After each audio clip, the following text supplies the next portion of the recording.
Good morning, everybody. How are you? Rich Gotiri, Mike Malai, Scott Graham, and Teddy Metis. Hey, Ted. How are you, buddy? I'm good, buddy. Thank you. Hi, Good, good, everyone. good. We are continuing our conversation that we started earlier in this week about getting an agent and what is necessary. And the first thing we were talking about, if you missed it, you can check out our video. Well, you need a query letter, and we went in detail about what is necessary in that letter. So we're not going to go into that. But once you have your letter, and they then hopefully will get back to you and say, okay, we'd like to meet with you or talk with you. These are the things that you should have prepared for that meeting. So I'm going to go. We'll go over them. I'm going to go over them real quick. The steps. I'm just going to mention them, and then we'll go into details with them. Mike and I will then go into them individually, if that's okay. So the first thing you'll need, of course, is your query letter. The second thing you'll definitely need, because you mentioned it in the script, was your feature script, right? Or TV pilot. Okay. The next thing you want to have is definitely a synopsis or a treatment.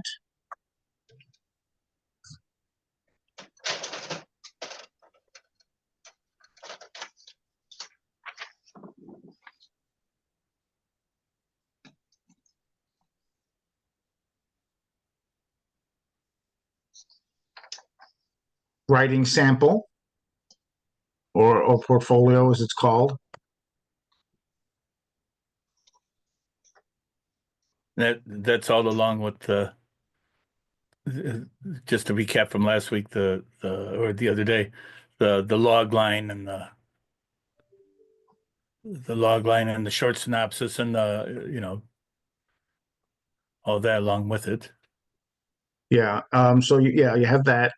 You definitely want to have, like I said, your core writing samples. So you should have 2 or 3 strong scripts. Because they're like Mike said last week, they're always going to say, what else do you have, no matter what. If they like it, they're going to ask you for more. If they don't like it, but they like you, they're going to ask you for more. So we definitely recommend 2 or 3 strong scripts. We're going to go back into all these things. Log lines you should have. If you're writing for television, you definitely want to have. If you're trying to pitch a TV series, you definitely want to have your show Bible. We'll get into that.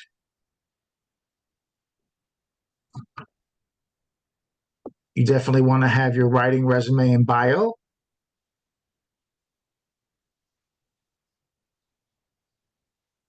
Right. Again, if and the other thing you want to do if you're pitching a TV series, you want to have your pitch materials. We'll get into that today too.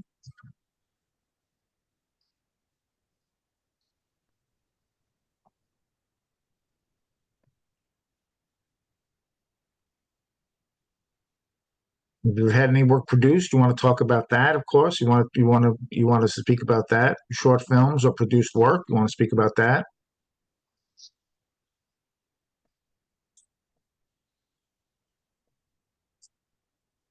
And it wouldn't hurt to have some one pagers, a few one page concepts about future things. So those are the things you just want to have prepared. So now we'll go into them. Mike and I will go into them one by one. So of course, again, number one is a query letter. You've taken care of that. Number two, you mentioned in your query letter you had at least a script that is completed or a TV pilot, right? We know your screenplay should be at least 82 to 120 pages. If it's a comedy, you definitely don't want to go over 88 pages. If it's a TV pilot,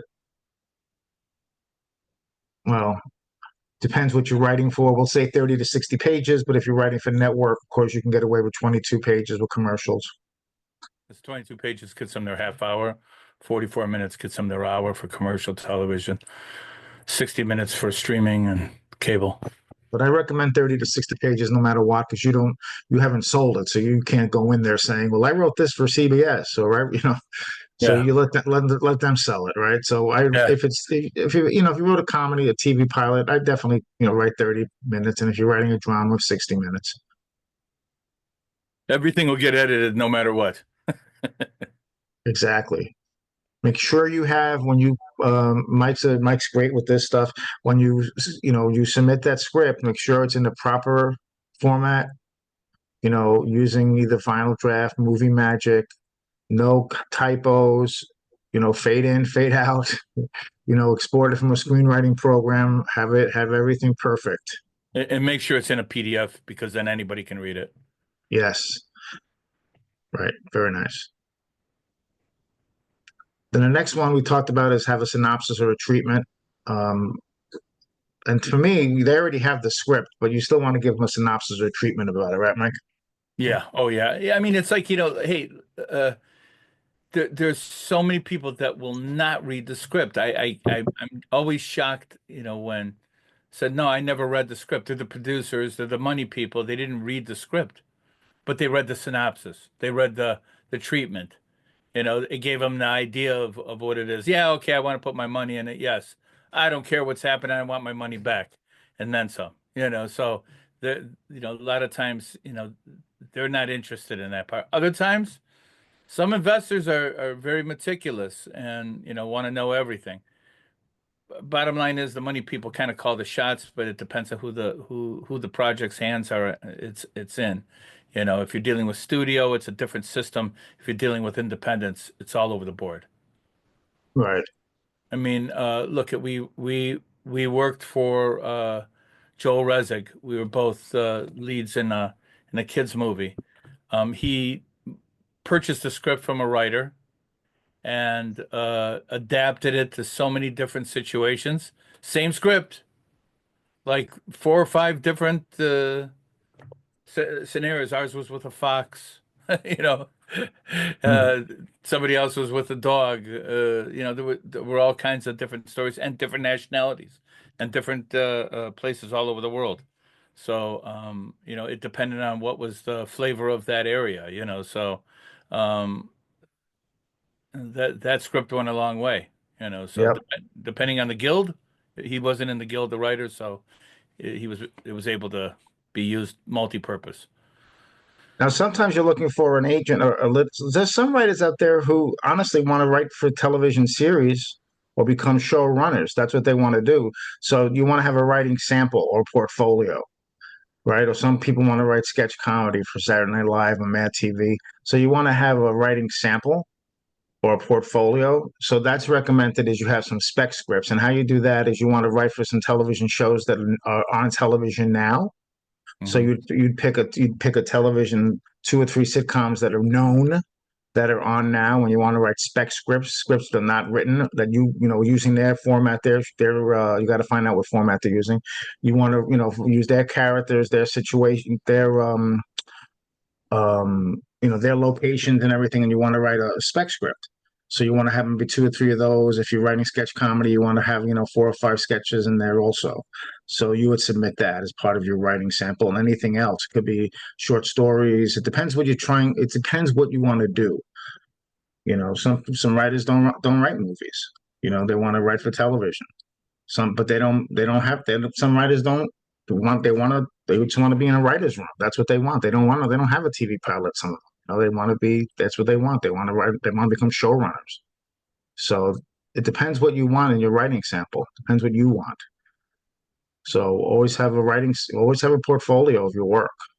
Yeah, You know. and even if you do have a graphic novel out there or a comic series that you've sold, it's like or that's in publication, include that in with it. Hey, I'm this guy, that this character in this show. That's your, even though it's not in film, could be one day, could be in film or television, so it's good to have that with you included in there. Right. The thing about a writing sample, you want to have core writing samples, two to three strong scripts or two to three strong sketches. If you do want to have a TV pilot, put your TV pilots in there, put your spec scripts in there, put your log lines in there, put your short synopsis in there. If you're trying to push a TV series, Michael talk about TV, what a TV show Bible entails, and that should be in there too. So, Mike, you want to talk about TV show Bibles? That's your thing. So thanks, Rich. So, like, I just got done working on I can't talk about the title, on a show Bible for a TV show Bible for it'll probably be for cable or streaming, one of the two guys. So we had a writer that came to my manager, and he had a page and a half story about something that was personal to him. So by the time we took that and rewrote the story, we had to axe a lot of the stuff that he had included because it wasn't realistic and it wasn't sellable. So we asked him along the way, even though he's in for the long haul, it was his story that was the impetus to get us hired. So that said, hey, he wanted to do it as a film. My manager wanted to do it as a series. He consulted with another guy that had an in at the big two, so Netflix and Prime. So he said, "This is what kind of what they're looking for, and you're going to have to do this." So I said, "Well, okay. I'm not going to write. I'm not going to write the full pilot." I says, if you guys want to put some money into it, we'll write the full pilot and all the variations that you're asking for. But we didn't do that. So I wrote a teaser pilot, with several pages that kind of gave it the air of it and the juxt of the story. And then along with that, I created a series Bible. The series Bible has all the characters, their basic backstory in it. It has the first season's episodes broken down. They're an hour each episode. The pilot is 2 hours. Um, so each of those episodes already were determined out. Now that doesn't mean it's not going to change, but this is the blueprint for the TV series, and it showed all the characters, the locations, the scenario of the story, the breakdown of what is going to happen in the beginning, middle, and end of each episode. Now, that's probably a couple paragraphs for each episode, and I think we did for the initial because it was a limited series. So you're talking being an hour each. We were looking at I think it was a pilot and 8 episodes. We ended up with nine to bring it full circle. Then in that series Bible, it also talked about possible tie-in promotions. What were the strengths? Who were the demographics? Demographic appeal to it. It included a pitch deck with a lookbook in it, and all the breakdowns, showing, hey, this is what's happening in our pilot and in the series, and it listed all the characters and how they would look like, even though we didn't include the actual actors that we suggested. Then in that series Bible, we listed a suggested set of A-listers in TV and A-listers in film that might fall into those roles. So that was all included in those things. It also talked about the character arcs of each character, who was stronger, who could go on to a sequel, and how a sequel could take place. That wrapped up everything. Then it talked about we also in that talked about costs and what it could take. So it was everything that a producer could look at this and say, wow, this is a $50 million endeavor. This is not a small thing. It's going to cost us $1 million to 2.5 an episode raw. Then you've got your above the line talent and below the line items, in the budget, what would fall in there. If this ends up a studio or if this ends up as an independent production, what's the most it could cost, and what is the least it could cost. So all those things are kind of, it's in some ways it's almost a business plan, but the basic thing of that series Bible is the story structure, the series, what's going to happen in the series, who's our hero, who's our protagonist, who's our antagonists, and there's a lot on both sides, and it's very much an action cause related story.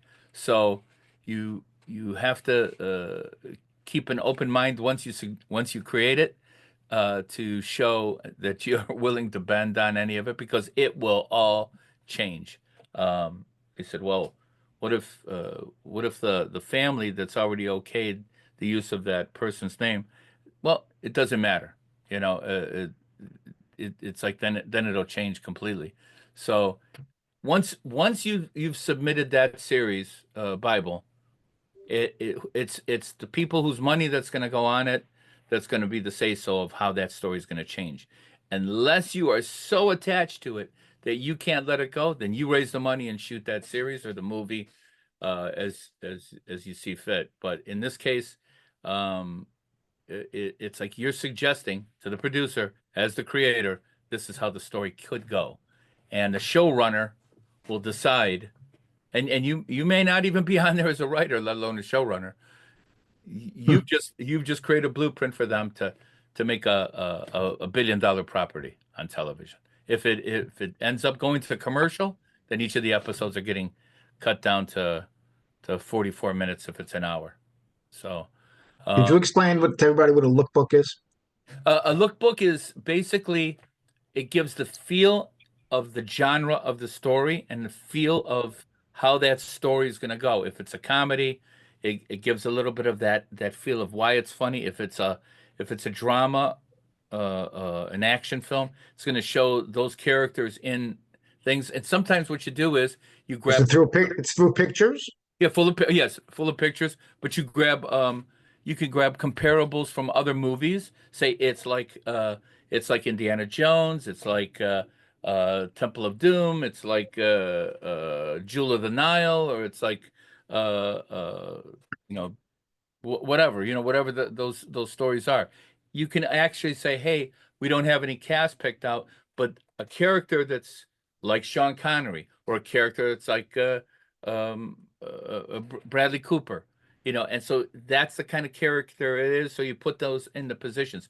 Sometimes you say, hey, this is who we think is for that role. So you have those people in the pictures in the hope that maybe they see it with that producer and gives that producer an impetus to go talk to them saying, hey, uh, we're shooting this series. I'd like to give you a check to hold you onto you for your interest. Take a look at this spec script and the series Bible and our lookbook and see if this seems like something that you'd like to do. So not only for investors, but for the actors, for the talent, for the directors, it's a shopping tool. That lookbook has all the feels of how that story should look. And And sometimes it's also how done long in a huh? how long was your lookbook for your series? The series Bible was 38 pages. The my lookbook was big. It was 27 pages. Okay. So, but it was like it described a lot of the scenes and it got Trying to it. give people an idea who never heard of these things what exactly they are. Yeah, yeah, it's true. You know what I It's mean? yeah, yeah. It's like we throw those I throw those terms around all the time without thinking about it. That's Uh, okay. I'm just trying to teach them what it is. Like I wanted to talk about also like if you can what a pitch deck is. pitch deck a lot of times is almost like a lookbook. It has imagery. Sometimes it has no, like the lookbooks have no words in them. Some of them, Right. you That's know, yeah. but the pitch deck definitely does. You know, once I can have this released, and I can show it, I will post one up there. But also on uh, internetscriptmoviedatabase.com.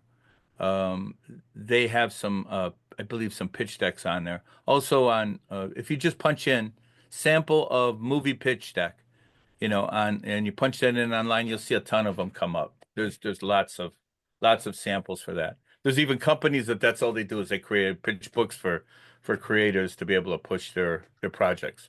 So Right. you want to do it yourself because you're Uh, you're more engaged with that story than anybody else. right. So the bottom line, guys, is really when you submit to an agent, you have to be prepared. It's not willy-nilly. You don't want to just, first of all, never send, a script to anybody without an NDA. Um, you send that query letter, but be prepared. If they say, "Let me see your script," or "Let me see what you have," whatever you're asking for, be prepared that they're going to say yes. And you can't let them wait, a year for it. It's like they say yes, you jump on it. You have all your stuff ready before you send that letter. You have to have your script ready. I suggest have two or three ready, really, because they're gonna always say if they like you, what else do you have? Do you have have a treatment ready for something else? Have a synopsis ready for something else? Have a synopsis ready for your movie that you've written? Just be prepared. If you want to be a showrunner, you want to learn to be a staff writer, have your scripts ready. But depending on what you want, be ready. Be You ready. know, And if There's there's a couple. Yeah, and if just there's information that you do not know, don't wing it, don't fake it. Just say, "Hey, I'm sorry, I don't know, but I will get you an answer."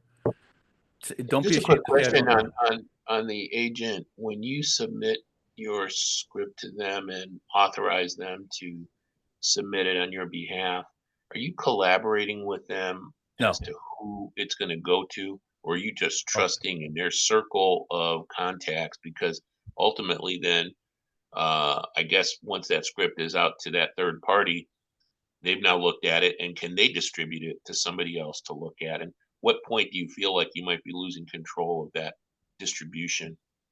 you want to take that, Rich? the thing is, it's basically going to go out to a lot of people. That's the whole point of it. Yeah. It's going to go out. The agent is going to get it out to as many people as they can to try and sell it. It's copywritten, so if it's not copywritten, be worried. If it is copywritten, hey, great thing could happen. Somebody could steal it. You sue them. Your lawyers will be happy. They'll be able to be guaranteed certain amounts of money to go after them. It sucks because you'll lose your story, but hey, you'll make the money in the long run because you have a U.S. copyright. You can't protect that idea, but you can protect the essence of the copyright, and you'll be able to protect that. And that's why it's worth getting both copyrights, even Oh yeah, right. always, Yeah. always. You want it to get out. That's the only way it's going to get sold. If you Okay. hide You your have to light under the trust. bushel, everything will be dark. Right. I just don't know if depending on their circle, at what point it might get diluted because so many people have seen it that I don't know. There's scripts running around Hollywood for 10 years. I mean, yeah, I mean, it's Look just how long it was for Analyze This. Didn't you say it was like 5 years to get it produced? It was almost a 10-year thing that Billy and De Niro did. years and years and years. Yeah. Years and years. So that's another thing too. Some people say, "Well, I don't need no representation. I'll go find directors and producers and stuff on my own. I don't need to give away 15%." Well, hey, listen, don't worry about the 15% or the 20%. If you got good representation, they'll negotiate those fees above and beyond what you're getting paid. The other thing is a person who a person who represents himself, like they say with lawyers, a person represents themselves as a fool for a representation. So unless you know what you're doing, don't go off on your own. It's better for somebody else to blow your horn instead of you blowing yourself. I mean, it sounds silly, but that's true. Well, the thing is, you can't. No one's gonna. If, You can't represent yourself. You have to have you have to have an agent represent you, or else it's what do you call it? It's unsolicited. it's unsolicited. Yeah. Yeah, Unfortunately. it's different on independent productions, but if you're getting into the system, any of the major studios or even the major networks, you have to have representation. No, And and in that terms of a manager, in the case of a manager, and of course, I've talked to Mike about my contact in Los Angeles, who's a manager of writers, producers, and directors. He structures deals with distributors himself on behalf of his clients. Would you also, in that case, have an agent, or could you just go with a manager if he's the one who's going to make the submissions? Would you still have an agent as well? It's terrible to say. I've heard people complain. My agent didn't get me any work. Agents don't get you work. Agents can suggest, hey, go talk to this one. I saw this thing came up on breakdowns. They're looking for this type of script, that type of script. I'll get you a meeting, but they don't get you jobs. Managers can go out there and do that. They can go out and hustle that kind of a stuff. But agents don't really do that. Literary agents, they have people that they work with, and they can say, hey, I can get you in here, here, and here, but they don't get you the job. Your script gets you that gig. That's what gets you sold. They don't sell anything. They don't. They just basically a handshake. Make sure the deal's legal. Make sure you don't get screwed. So that's on them. Wouldn't you say so, Rich? Yeah, yes, and an entertainment lawyer can get your work can get your work seen. Yes. A power broking literary, entertainment attorney is worth gold. You know, they're the priesthood out in Los Angeles. They can get you into the temple, you know, lack of a better term. You know, Yeah, so they can get yourself seen too. for sure, for sure. There was a couple other things too that we should talk about. One quick thing, 'cause I know we're running low on time. I hope I wasn't too chatty on that, guys. Mm-mm. But It's a hard subject. It's a lot going on. I it don't. it, it, it really It's is. it's a, it's a whole And class. It's It's going to be that's what I think people don't understand. We're not trying, you guys aren't trying to teach all of this. You're trying to highlight all the things that go in there. And if you want to learn more about this stuff, you need to come and work with us. And we don't really have a start date yet, but like this is going to be a weekend workshop. Like this particular topic is seriously a weekend workshop alone. This is like a 16-hour topic. This yeah. is a this is like a weekend workshop. This is a specialty class. Like, This is hey, a I got my script, and like yeah, what do I do? like this is a business of writing. This is like role playing. This is like okay, where they pitch us. It's like it's a whole weekend. Yeah. Oh yeah. Just to be honest. But we want to give you guys. We just don't want you guys sending out letters to agents, and then all of a sudden one of you lucks out and gets a reply, and like you have nothing. So that's the reason we're trying to just educate you on like be guys, prepared. That's the only reason. But yeah, we will be doing more of this stuff and online and in person. But it's a weekend.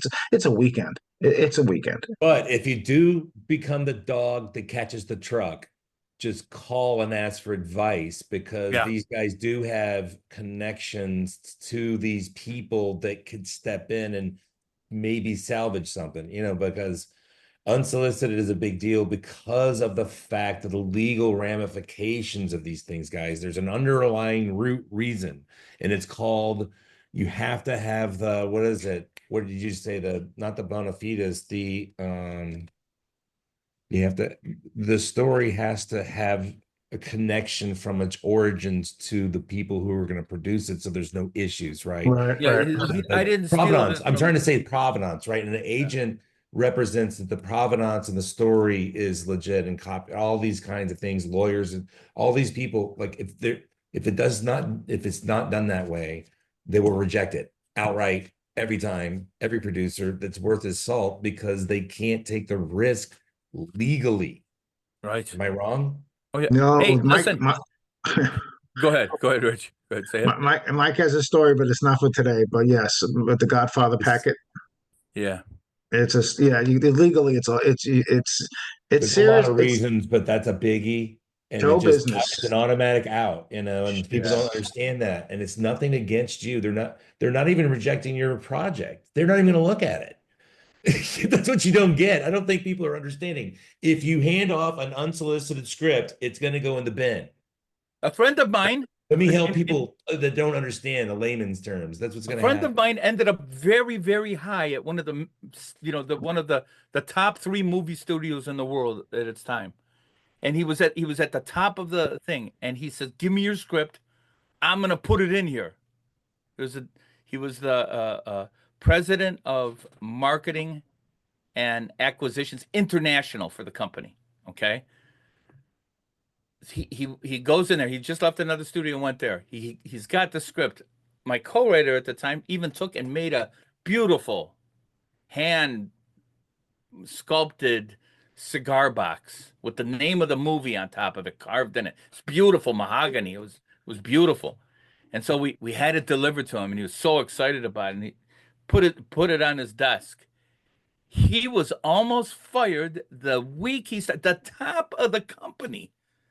And they were so furious because he had left another company that was okay to do that, but at a studio that big, you can't do that. It came in unsolicited, and we got banned from even submitting for 5 years. Banned. Think about So it that was that word. serious. He was so shook up, and he said, "I'm so Ooh. sorry, and there's nothing I can do." And he was the president. And So guys, the bottom line is, we have one chance to make an impression. Right. And if you do it wrong and it's unsolicited, or you do the wrong things, or you're the person who, gets the letter and they're interested and you don't have your shit together, and then it's your name. Oh, Scott Graham. That wasn't that the guy who didn't have his shit together? They remember that. Yeah. Don't They don't do. blow you one chance. Yeah. Trust us. Trust us. We've been there. We've been there. We're doing this for 40 Oh, years. Trust yes. us. Trust Yeah. us. I'll leave you with this We're on a here. couple We're here to things. help. We're here to help you. Always, always. Hey, reach out anytime to us at school. Listen, there's a few things though that just to make sure anybody that's watching this, it's like, hey, I'm just going to go ahead and take a wing at it. Just a few things that you shouldn't do. Don't send unpolished or, incompleted materials. Hey, I'm working on this and it's almost done. Don't do that. Don't ignore the submission guidelines to any of these guys. They're all listed, even the agencies. Each agency that you're trying to get a literary agent or an entertainment, they have submission guidelines. Look them up. They all have them. Every agency, every entertainment law firm, they all have it. Don't sign any contracts without any proper legal review. Hey, just sign this. It's okay. We'll take care of it later. No, don't do it. Just say, hey, cool. Don't be the excited little dog in the window, running to sign it. Um, have your priest look at it before you sign it. Your lawyer. Don't neglect any researching the reputation and the track record of that prospective agent too. Don't neglect doing that. Look it over. Everything is listed, on the Writers Guild East and West. All their list is on there. And then the non-signatory lawyers, you can check justice.com and look them up. They have everything that they've ever done. If they were ever sued or disbarred or anything, you can look up everything on any kind of a lawyer like that. They're also with the agencies. There's a couple oversights. You can look them up that you can take a look at. Don't exaggerate your achievements or your credentials. It'll backfire on you. I was the nephew of Chief Sitting Bull, and I have his life story. Don't make any kind of wild, weird claims. I invented the wheel and the meat helmet. Um, don't don't let depression rush your decision making. Hey, it's hard. I was listening to a great podcast today that Scott told me about. Ed, what's Milet. Ed's last name? Milet. Yeah. Um, you know, you know, don't let your hurt guide you. You know, it's like, your decision making. It's tempting to jump off to the first offer, and say yes right away. Just don't make any hasty commitments, and wait for your representation. Think it through, anything that you do, even with representation. Take a breath and take a slow and nice decision like that. If you guys got any questions, reach out to Rich, Scott. Be happy Yeah, to help you in School.com. any way on school.com/word. SKOOL.com/words to Yes. Hey, one last thing, words. and one last thing, when you're submitting your script, you better damn well make sure that it's your final draft. Yes. It's not Yes. don't submit your first draft, or it better be your best draft that you have available. It's going to change anyway, but make sure, in your opinion, it's a finished, polished draft. Okay, that's all I got to say.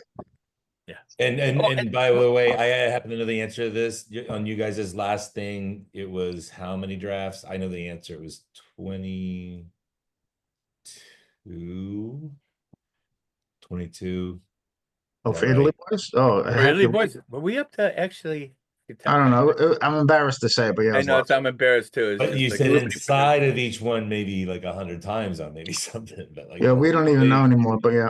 Mhm. I honestly don't even know what the story is anymore. There's so many variations of it. It's like a nightmare that you have over and over again.